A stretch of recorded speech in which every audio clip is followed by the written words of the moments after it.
Howdy there, I'm Krillik, and welcome to the new office that doesn't have really anything in it. I mean, I have plants over there, but you can't see those, and this wall is very different. Everything's very different, and I'm sitting! I never sit down for videos, but that might be a new thing, because if I stand, I mean, actually, this isn't bad. I might be able to stand. You're seeing more of me, though, and I'm not wearing the lab coat. That's the other weird thing. I'm not wearing the lab coat at all. It's strange. I have the lab coat. It's right over there, actually, but it doesn't feel like, doesn't feel appropriate to wear for this, actually. But we'll see how we feel about the new sitting style. It might be more consistent, in my opinion. Even though I like standing up, it also makes it harder because if I work out on that day and I'm standing up, sometimes I don't look at the camera as much, or, you know, I could look at my script over here a little easier, whatever it might be. There's a whole list of a slew of things. So I might be sitting. A lot of you listen to my stuff anyway rather than actually watch, and it might be more consistent in terms of when stuff appears here or there. I was already closing in the camera for that consistency. It'll just be easier, and some people apparently just never realized that I stood the entire time. That was a weird one. But today is a Q&A. I wanted to start off the new office with a Q&A. I felt like that was the most appropriate, and you guys get to start with the blank slate with me. We are going to be moving through a list of questions that you asked me, and I have them randomized, so I don't know which question is going to come next. Yes, I have pre-read all of them, so I have a relative idea as to what I'm going to be running into today, but otherwise, I'm not going to know what I'm running into next. And as far as like future plans go, before we continue today, I am going to be decorating this more and more as I get what I need to actually properly decorate my office for the first time, as the other office was more of a decorate as I go. This one is I want to decorate this properly, get the right stuff, and keep going from there. So thank you so much, and I hope you enjoyed the ghost video. The ghost video came out on the 1st, so hopefully you guys enjoyed that. And if you haven't, please go watch and support the content. And honestly, at the end of all this, there's going to be a list of people who are members. It's an extra way to support the channel. But why don't we continue? Enough of the extra stuff, and let's get into what is our first question. What's your least favorite texture? Like, some people really hate crushed velvet. I personally hate banana texture, even though they taste good. Least favorite texture, you know what the silly putty-esque stuff is? And not every question is going to be like very simple like this, or you know, texture based or preferences. Some of it's going to be Pokemon, some of it's going to be life stuff, so be prepared.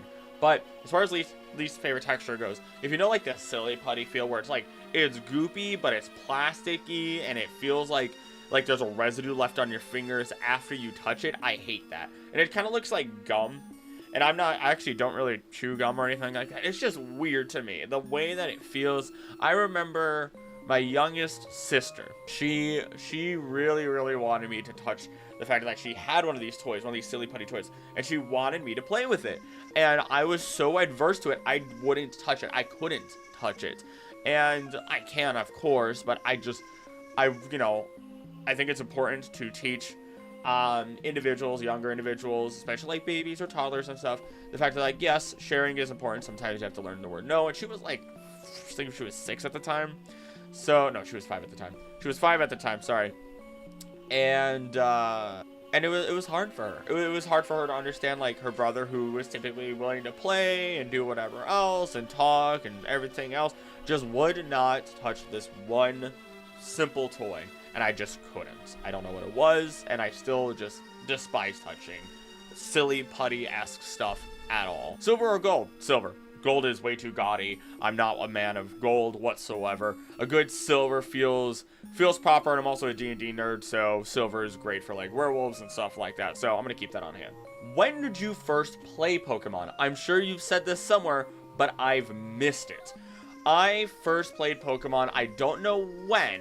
I'm 25, so keep that in mind when I state that I played Pokemon Crystal as my first Pokemon game. I would probably say I first played my first Pokemon game maybe when I was 8. I'm from Florida, and I remember playing my first Pokemon game in Florida, so that kind of aligns with each other. So that's when I'm assuming I first played Pokemon. I loved it. I've gushed about Pokemon Crystal so much, and when and all the different times that I've gotten back into Pokemon and into Heart Gold and all these different things that I genuinely love with the bottom of my heart. And it's very nice to see that you guys see that as well and recognize, oh, he loves Pokemon. He loves the franchise, has a passion for everything in it, and then a lot of the stuff that I've added to it for ecology and stuff like that. Now, you may have heard a little bit of a little ringling sound, a little ring chime, because the next question we actually have actually fits really nicely is, do you have pets? So I have 2 pets. I have Chi-Chi and I have Odie, which are right by me. Chi-Chi, I'm grabbing you. I have Chi-Chi. Ain't that right? She is easily 15. We do not know. She came from an abusive household, unfortunately, before I got her. And she used to actually be incredibly mean, and she attacked her own puppies. Isn't that right? Ain't that right? You attacked your own puppies? Yeah?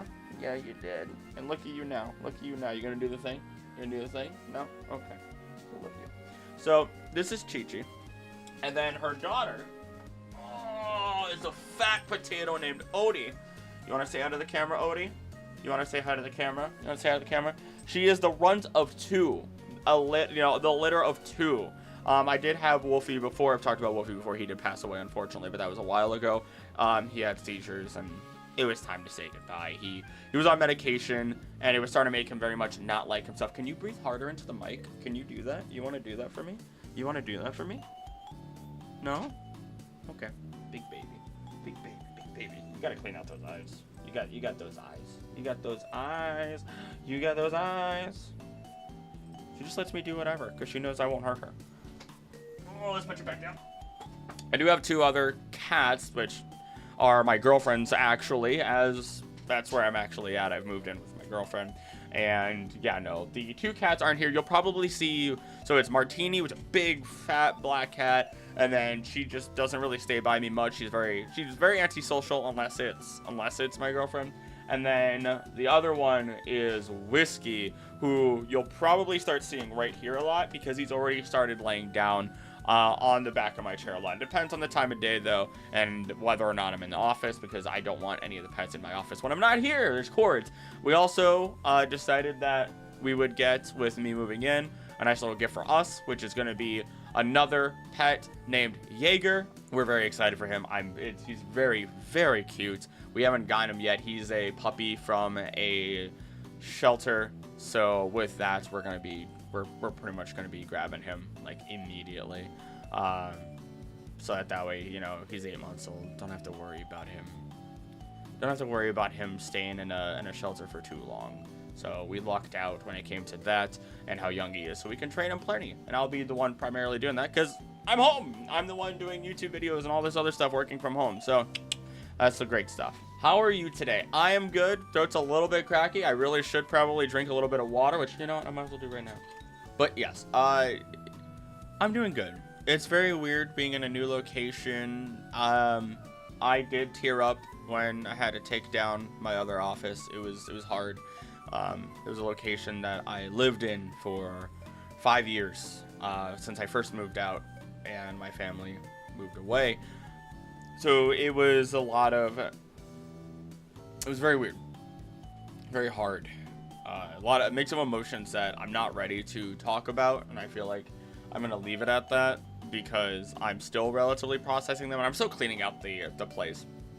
I'm still cleaning out that place because there's a lot to take care of, a lot to do, and I'm throwing away so much because there's so much that I just don't need, so much that I don't want. But a lot of the office stuff got to come along with me. It's just so much of that office stuff I refuse to put up unless I organize it the right way now that I'm in my home. Not just a place that I plan on leaving in the next year or 2, but rather a place that I plan on making either my home for the next 5 to 7 years, 8 years, or forever. So, you know, unless I make enough money on YouTube to get an office outside of my house, this is where I'll be forever, with a more decorated background. We'll get a shelf and everything, and I'll make sure that the figures and there'll be new decorations, Pokemon and all. Okay, I want to try and make it really nice, organized, but otherwise I'm a little tired. That's it. Are there any seemingly irrelevant headcanons you have for Pokemon? I like to think that if you shaved a fur it would be like half the size. Most of the rest of my headcanons do boil down to the popular theories like failed Mew clone, Ditto, and Genesect just being Kabutops. Also, ever since I was a young baby gay, I've always kind of thought of Suicune as having lesbian vibes. LOL. That lesbian vibe Suicune. I know I've read it. I know. I'm not going to play it up and be like, oh, I've never read this comic. Every time I read this comic, congratulations. Congratulations. You have made me laugh every single time I've read this comment. One, because of the lesbian vibe Suicune. And then two, I never, even though I read it before, I never fully processed ever since I was a young baby gay. That made me giggle real good there. So, one, I have to admit now, Suicune, lesbian vibes, I kind of see it. I kind of see it without a doubt in my mind. I've never thought of it before. Failed Mew clone Ditto feels like something that's always been a thing that they had denied, but they've added more evidence to and leaned harder into over the years. And I've talked about that in other videos, of course, but it's just, it doesn't irritate me. It back and forth bothers me, but I guess, you know, as a creator of a content, as a creator of a medium, you know, the creators of Pokemon, they can lie all they want. They could lie and then lean into it harder because that's the fun of it. Who's to say that they can't, right? So I'm in the boat of, yes, I agree with that. And then Genesect being Kabutops, I don't agree with that, but I leave that to the ancient Pokemon video. If you haven't watched Ancient History Pokemon, go watch that. I explain why they are not related. And I talk a lot more about like our world and the animals that existed than the Pokemon themselves, but at least should paint a picture in your head as to like what those Pokemon were doing as part of that species that they are based on. But what headcanons do I not have? Or what headcanons do I have? I mean, the popular one of Cubone, Marowak, Kangaskhan, that one was helped to be confirmed that they were in the same family, at least due to Sun and Moon and multi-encounter stuff happening. I would like to believe that... Oh yeah, the whole Pokerus thing. I'm still gonna put my heart and soul into what I say in the idea that Pokemon came from Pokerus. Without Pokerus from space, we would have never had Pokemon. I just recently found out while reading some more entries that Kyurem is believed to be extraterrestrial, but there's no confirmation on it. It's either extraterrestrial or it's like a bipart piece of Zekrom and Reshiram or something like that. Which, I mean, yeah, technically, I guess it would be, or they would all be extraterrestrial, I suppose. Makes it a little convoluted, but this Pokemon in general, they do that on purpose or by accident, so a mix of both. It's bound to happen. When you've created something for over 20 years, then you're gonna have stuff that doesn't quite line up, so it's not the end of the world. What else, though? What else, as I squeak in my chair, what else has actually been something that has made me think, hey, this has got to be something bigger? I think the hard part about my headcanons is my headcanons are usually things that I want to immediately support with facts and science and any other bits of information that I can. As such, I forget them because I don't care, because I couldn't prove it, or add some sustenance to it at least, even if I couldn't prove it. But alternatively, I was able to find an actual solution or add supporting evidence for it, only for me to then make a video on it. So, you know, like, I always want to talk about, and I will talk about, because I have the script ready, Snorlax and the power of sleep. There's so much more to Snorlax than we think, and how it relates to our own bodies, and I think that's incredibly cool. And that video will probably only be an hour or so long, but it's still such a cool video that I can't resist it anymore. It's a nice, like, filler video between videos, and something for me to really put together nicely. So, as far as headcanons go, if I have a headcanon, you're gonna see a video on it. If I don't have a headcanon, you're not gonna see a video on it. Can't reveal all my secrets now, can I? Hey, Odie, you're jingling. You're jingling. What's happening, girly? You licking that paw? Why you licking the paw? Do you think you'll ever go back to finish your degree? I think about it all the time. I actually had a conversation recently where I had mentioned that my subscribers and my supporters here have actually asked me this before. And the answer is, I don't know. I'm 25. I could, YouTube could fail in the next week or two, and let's say I can't do this anymore. Actually, let's say I'm not saying, this is worst case scenario. Like, let's say I get basically no views on my videos, and I'm not making any money to support myself, and I have to go get a different job or whatever else. You know what I mean? And everything fails. Will I go back to college? Probably for engineering. I was going for environmental engineering, and I'll talk about that later. I know there's a question later that asks more about it all, and we'll get into that. This was probably the only question where I could have just bunked them together, but oh well, it is what it is. But yeah, there's I don't know, I'm 25. I'm not going to think about whether I am or not. It's a possibility. I don't see why not, if I can afford it. Otherwise, what if I just get a really good job in the field that I really want to be in and don't have to go back to school? Why do you say rut instead of root? Am I missing something? I do have somewhat of an accent. The weirdest part about it, though, is that my accent is not southern. Like, you'd expect me to have more of a southern accent going like this, and sometimes it pops out, but I never grew up around people who had a southern accent. And my family, like, hammock instead of hammock. Curtains is how people would actually say it. I don't. Rut instead of root. Roof instead of roof. I might say roof sometimes. And it goes from there. There's a lot of words that I used to get made fun of. Dungeon. I don't know why dungeon was on the list of that. Instead of dungeon. I don't know. There's a lot of words that I do say differently. I try to pronounce my words as best as possible because I used to be someone who spoke incredibly fast, still kind of do, but I used to speak incredibly fast and I used to mumble all the time. So it took me a very long time to learn to pronunciate my words and actually take it slower so that way people could understand me. Otherwise, I don't know, I have no actual reason. It's just, it feels more natural to say rut. And you're not, don't worry, and you're not the first person to wonder or ask that question in the slightest. What's a movie or show that you love but no one else seems to understand, or a movie you hate that everyone seems to love?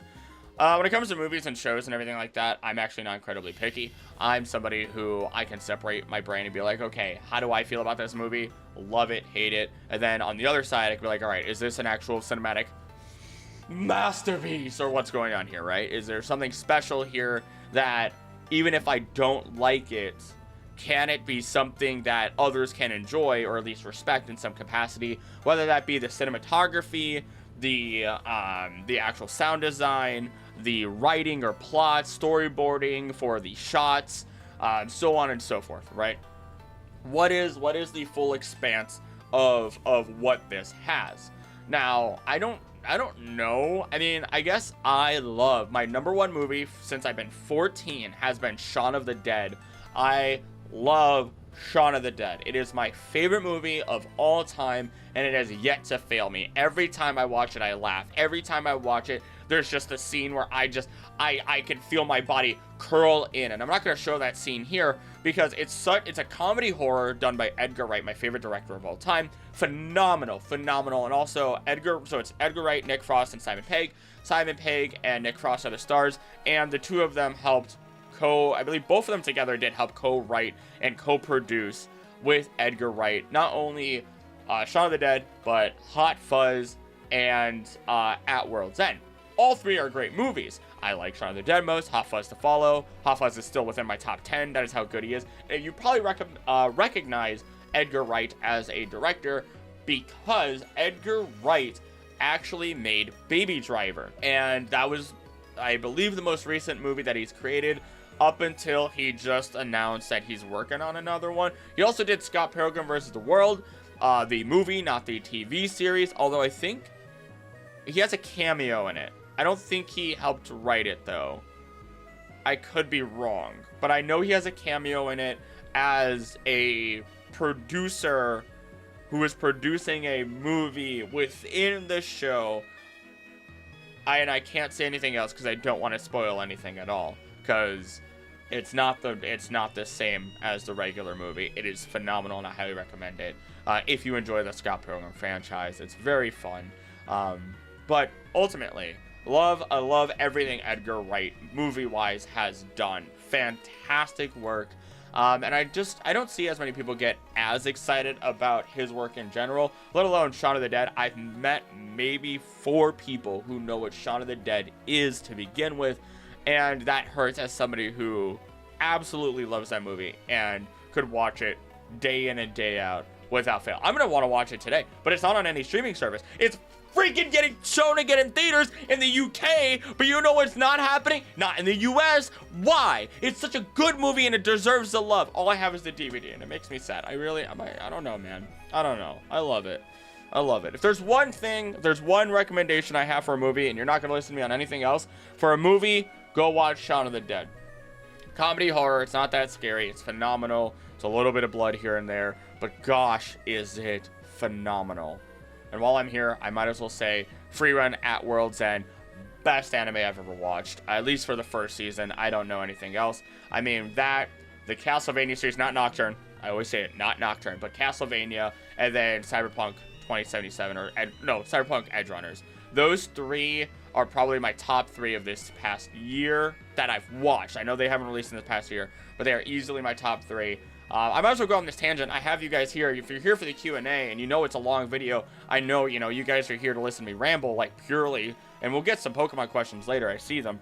But ultimately, I love them. Free Run, it's very slow paced, but phenomenal. Every single time I was like, oh, they could do this right now because this would be the perfect time, or, for plot reasons, story-wise, or just to make sure this doesn't drag on too long and I get tired of it. They immediately solved it. They immediately followed through with it, and it was perfect. And every single time, I cried twice in the first episode. I cried twice in the second episode. After that, I didn't really cry, but the rest of it is so good. I always told people I would sacrifice my left nut if it meant every single human being that enjoys the medium of anime or animation would watch Free Run at World's End. I am not sponsored, but I have, where is it? I love the show so much that it is the first show where I got a standalone portrait of one of the characters. Phenomenal work. Is the artist I don't have the artist on here. It's the artist let me know that it was rice paper that she drew on. She was a very charismatic, lovely individual. She wrote it or drew it. Oh my goodness. Created the art on the rice paper, then scanned it in, and tons and tons of work. Met her at a convention. Fantastic individual. And I know some of my other buddies ended up getting some portraits as well. But yes, the only other anime that I really enjoy is My Hero Academia. I feel bad that the fandom is so dog, but you know what? It is what it is. I love my Hero Academia. It's been with me since I left high school and got into college, and has kept with me throughout the years, and ended. The manga ended like a month or 2 ago. I don't quite remember how long it's been. Yeah, that hurts. That hurts. And before anybody says anything, yes, I will be one of the few people who flat out says, no, the ending is good. The ending is good. It's really unfortunate that Horikoshi couldn't ship Deku and Uraraka proper because of threats. Yeah. Thanks. Idiots. Not to you guys. Not to you guys. You guys are good people. You guys are good people. The ones that threaten people. Shut up. You mentioned in passing in a couple of your videos that you earned a degree in environmental science. I didn't. I'm going to correct that. I earned a degree in forensic science. Would you be willing to expand on that? What in particular did you study in regards to the field, and did you switch majors at any point before or after the fact? So let's give you the long story of my education, right? So in 2017, I was originally accepted into NIFA, the New York Film Academy. Steven Spielberg's kids went there and everything, right? I applied, I showed them my work. I had been studying film as best as I could, doing independent stuff in my high school time for a long time. just really, really toiling away at it. And after getting accepted, I really wanted to go, but my family needed me. If you see me looking around, by the way, it's because I'm looking at my dogs and seeing what they're doing, and I'm easily distracted. But my family needed me. And so I declined, and I stayed, and it hurt. I won't ever deny that. I think it hurts still a little bit, and I think it always will, but I don't regret it. That was actually in 2016, 17. So right before I graduated, right before I was really going to go to college. And they had 3 locations. They had one in New York, California, and Florida. And knowing that I had some family in Florida, I was going to go there. And I didn't. And I'm kind of lucky that I did. I was going to go for my 4-year, maybe for a full master's. And found out that the tornado at the time had actually destroyed the buildings that I would have been staying in. So there's a good chance I would have passed away. That would have been pretty bad. So I did a shadow where I followed somebody who was basically they did the inventory of all the evidence and did all the lab stuff in a forensics lab, and I enjoyed that because I always told myself if I wasn't going to go for film, I would go for being a detective, or I would go for being a chef. Being a chef, I realized was going to be very low pay and a lot of hours and a lot of work that I just did not see I could find myself motivated for. And so I went for the forensics, and I enjoyed a lot. I did blood spatter analysis. I did crash scene investigations. I got to do some mock scenes. I was very prepared to be at the stand very often, in addition to being somebody who had to see a lot of deceased individuals. And those were the blood spatter and the crash analysis was arguably some of my best, or not my best, my favorite, in addition to the interview and interrogation classes that I did take. Those helped me build the basis for my we're gonna call it my skills for speaking to people, and it kind of carried on from there, because I was able to realize what I was saying and analyze what I was saying while also analyzing what someone else was saying at the same time. Really learn that as a hard skill, not just as a soft skill, and eventually develop it so that way my soft skill in terms of that would become better. If you don't know what hard skills and soft skills are, hard skills are very teachable. How to use a screwdriver. A soft skill is going to be like, how do you communicate? How do you understand? How do you listen? So on and so forth. So soft skills are incredibly important in our day and age, as a lot of stuff is becoming automized or becoming easier, and we need to develop those soft skills. So I left that, and this was I can't say the word. I know YouTube does not like the C word, so I'm not going to say the word, right? So this was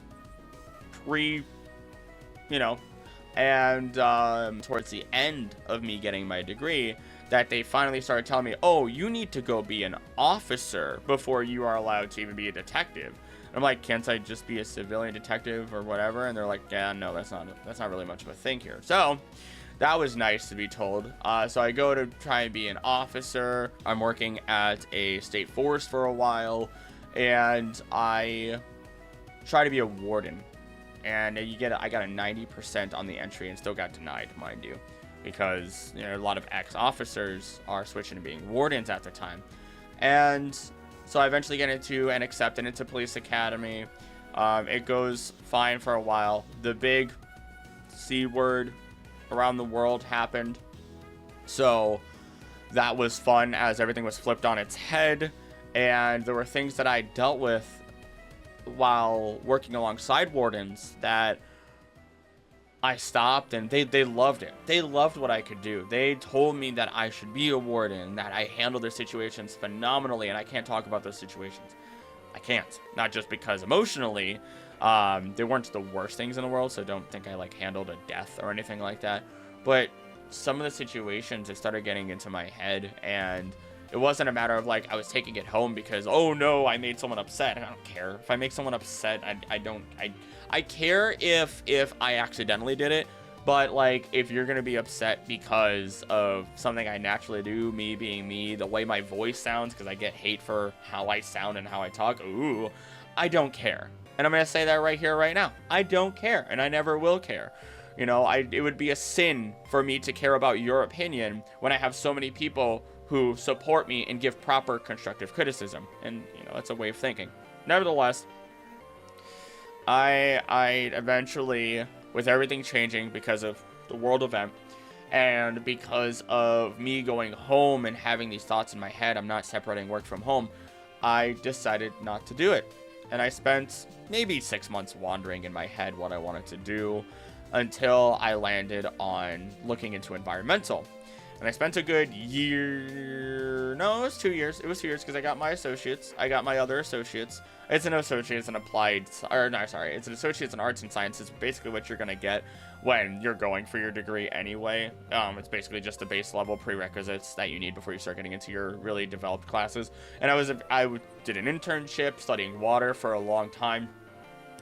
2 years, 2 summers, lots of time, lots of running around. I got to be a leader. I still have a very good friend of mine from that time.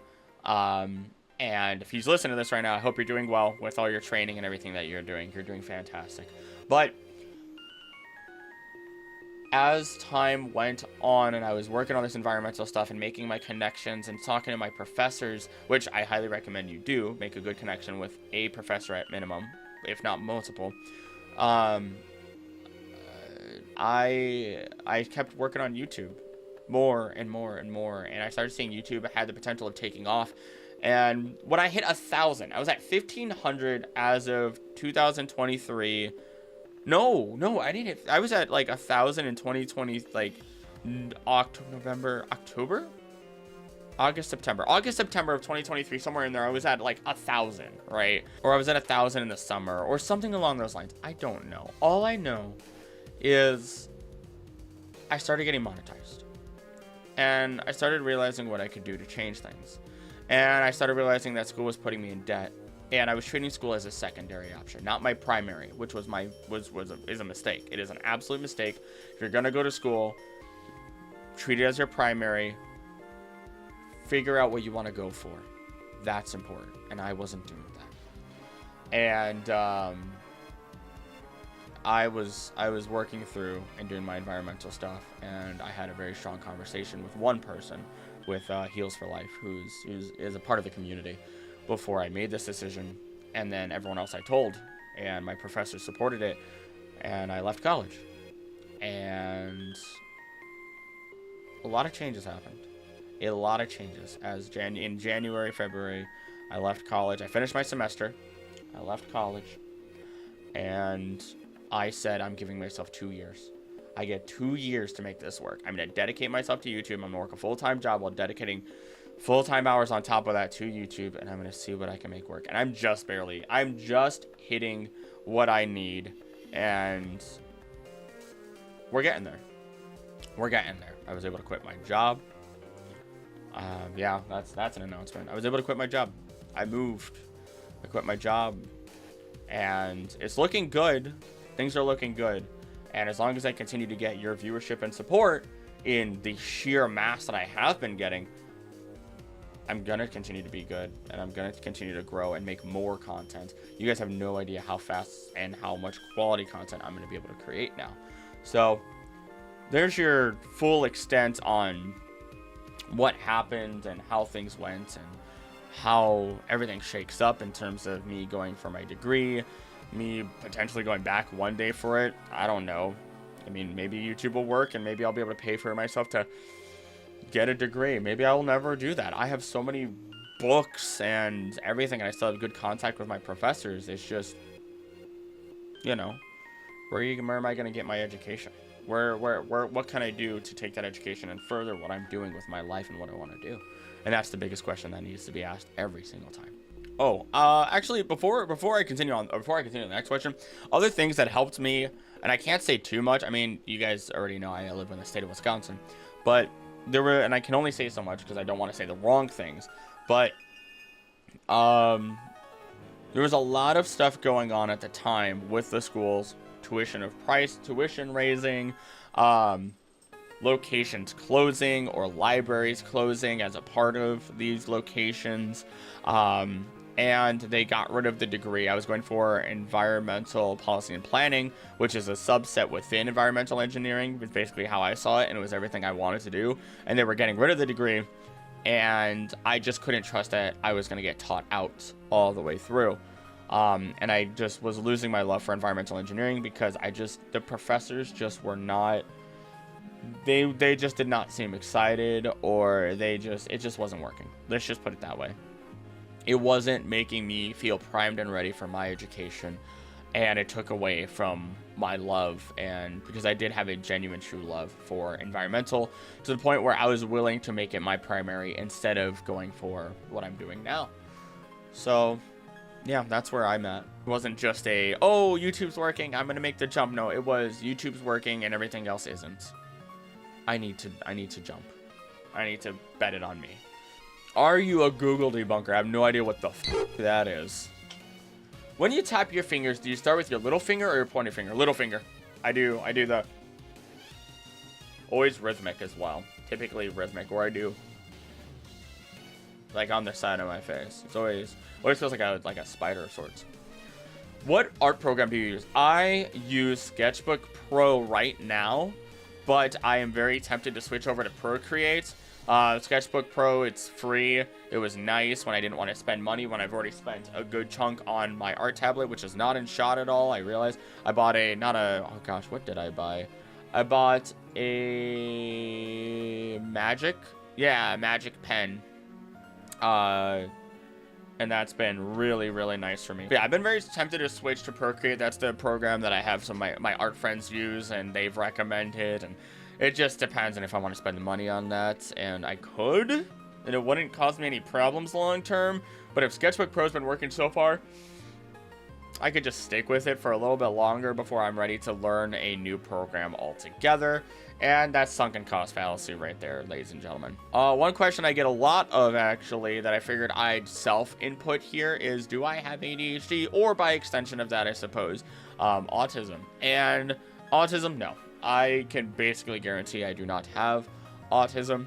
But as for ADHD, I'm suspected to have ADHD. I have a lot of symptoms of it. Symptoms is such a horrible word to use. I have a lot of signs of ADHD, and those signs are very poster signs of, like, you can read it and be like, oh yeah, he probably has it. But here's the thing, I almost never say I actually have ADHD because I am not actually diagnosed. I'm diagnosed with anxiety and depression, primarily change anxiety and change depression. So when I quit my job, moved, and I'm getting a new puppy all within like a 2-week span, even though it was planned well ahead of time, oh, my brain went boo! It exploded, and I was freaking out mentally for like 2 or 3 days, and I couldn't sleep. But now I'm doing better, and I'm okay. And I'm still scared, don't get me wrong. I'm scared because I need to make sure this YouTube stuff works.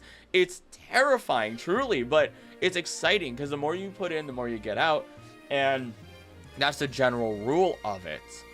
And yeah, I probably have ADHD. One of these days I will get appropriately tested to see if I do, so that way I can find other ways to help combat the harder sides of ADHD. I don't know if I'll ever get medicated because I have a pretty strong hold of how I talk, and I enjoy who I am as a person.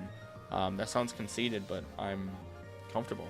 I'm comfortable with who I am, and I don't want to change that. And I know how to rein myself in. It's not debilitating in any capacity. So that's probably the biggest reason why I don't see myself needing to get medicated. When will you admit that Zangoose is a crab? So that actually comes from the fact that I'm going through Pokemon too many types. And I'm trying to do it as a blind Nuzlocke, even though I've failed the Nuzlocke twice now because I refuse to use items in battle. And oh boy, those teams are tough. But nevertheless, the fact that Crush Claw is considered a crab move And so that is Zangoose's signature move. So there was a big argument on whether Zangoose is a crab or not. And I refuse. I refuse. One question that just generally happens a lot is just how do you not have more subs concerning the content that you make? I don't know. Spread the word. If you think that I don't have enough subs, spread the word. Tell your friends about it. Word of mouth is the best way to get people to watch stuff. So keep telling people about the channel because I'd love to do this for a living and I have more ideas than I can actually, you know, do in a single month. I don't think I could even complete all my ideas within a few years with the sheer amount of ideas that I have right now. And that's assuming I'm only making a minimum of 4 videos a month. That's gonna change, baby. I'm gonna be getting a lot more than that. Depending. I shouldn't guarantee that. I should say there's a very good potential. Whiskey. One of the pets are over here. Whiskey. Have you ever played Pokerogue? Free Pokemon roguelike? Yes, I have played Pokerogue actually. And I enjoyed it. It was fun. I enjoyed it. That's where the everything is a turtle comes from. That's where the meme of the channel, where everything is a turtle, comes from, and why turtles are a big emote of all this. You mentioned on stream once that this was your second attempt at YouTube. Why did you quit at first, and what was your biggest reason for coming back? So my first big attempt at YouTube, it technically was in July 3rd of 2014. I want to say might have been earlier than that. Nevertheless, what I know for sure is that I loved YouTube as anybody did in that time. I loved all of it. I loved watching it, of course, and I loved stop motion. I loved Nightmare Before Christmas and stop motion and everything along those lines, and it was great. So I actually started off making my own stop motion stuff, and over the course of years, I was doing stop motion. I was doing random stuff on there. I was trying to copy other people where they're putting up, you know, video games, so on and so forth, right? And that was when you could get monetized right away. You were immediately monetized. You had ads and everything. And then, I mean, over the course of years, I just didn't have a direction. It was on and off, me trying so many different things. And maybe one of these days I'll do like a stream where I watch a lot of my old videos. That sounds really fun. But I'll make that a sub goal, a membership goal. I'll make that a membership goal. If we can get, I'm going to say if we can get 100 members in October, doesn't matter what tier of membership, I'll go ahead and I'll do a special stream, and then I'll cut it down into a video of me looking at my old content, like my old cringy, horrible content of live action and stop motion and everything that I did before getting to this point and leading up all the way to this point. So yeah, how about that? 100 members in October, and then I'll go ahead and do that video. That sounds fun. That sounds stupid. That sounds like an interesting enough goal to me in my mind. Go through the years and see all of that stuff. But otherwise, my biggest reason for coming back was just I felt it. And I realized that I don't want to go through my life without doing this. I don't think I can. I think no matter what, no matter how hard I have to try, I'm going to keep doing this. Even if it takes a few restless nights, even if it takes a lot more effort, even if I'm exhausted, this is what I want to do. More than anything else in the world, this is what I want to do with my life, and this is where I want to dedicate my time and my passion to make a living. And I think that's the biggest reason, more than anything. Do you like gemstones? And if so, do you have a favorite? I like most things. I mean, I shouldn't say that. That sounds weird. Gemstones in general, quartz are really cool. Specifically, like a colored quartz, like a rose quartz, I think is pretty nice. There's a lot of like, there's cool bloodstones. Tiger's eye is pretty snazzy. I did some geology classes and I enjoyed quite a bit of the rocks and everything there. So I mean, if it's not really a gemstone, there's plenty of rocks out there that I enjoy. Like I have some fossilized honeycomb coral quartz, or honeycomb coral, which was replaced by quartz. That's how it was fossilized. I have quite a few of those. They're actually not with me. They're actually back at the apartment still that I have to clean out. So I think I've shown them on camera once or twice before, but it's pretty cool things.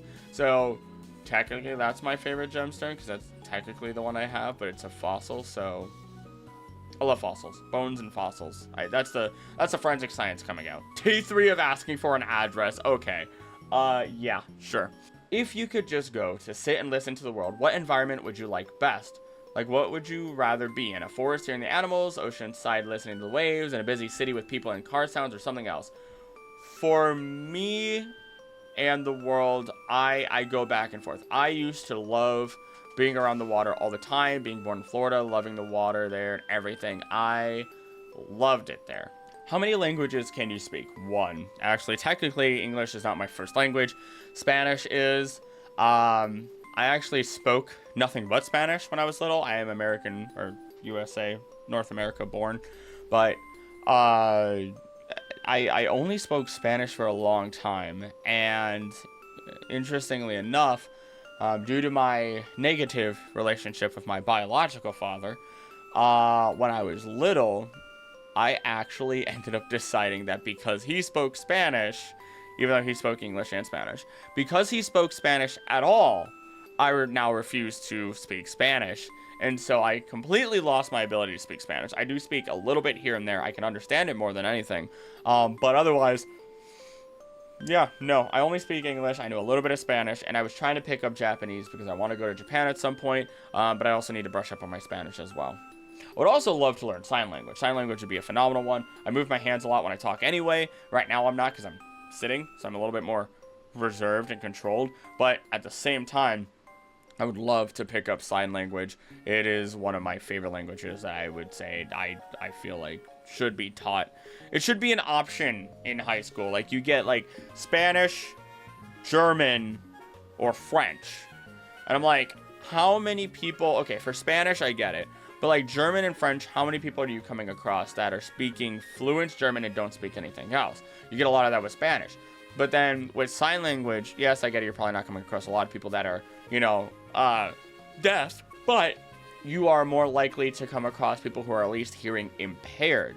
And through learning sign language, you can assist in those things because going from hearing impaired to full-on deaf or being considered deaf is fairly likely over the years, and I believe that that's just a general thing these days where more and more people are hearing impaired. So you read lips, you put on subtitles. I mean, I think over 40% of YouTube videos have subtitles, or people who put on subtitles. It is, I mean, sometimes even if it's not hearing impaired, it's noisy environments and so on and so forth. I think sign language is incredibly important, and I would love to pick that up in time as well. So there's those. I can only truly speak one language. How long have you practiced your voice acting? Have you done any voice acting outside of your YouTube channel? Technically, I've been doing my voice acting for 4 or 5 years. I just pick up voices here and there. I haven't done full-on professional voice acting. I've done some for my channel. I've done some as requests because I know my commissions are $5 for a minute of anything you would want me to say, $20 for 1,000 words. I do retakes on parts just to make sure things hit the right way that they should, and I'm pronouncing things properly. And I audition here and there, and I want to make more of an effort to do that when YouTube is going really, really smooth. So that way I can split my focus like that. That would be nice to be able to do at some point.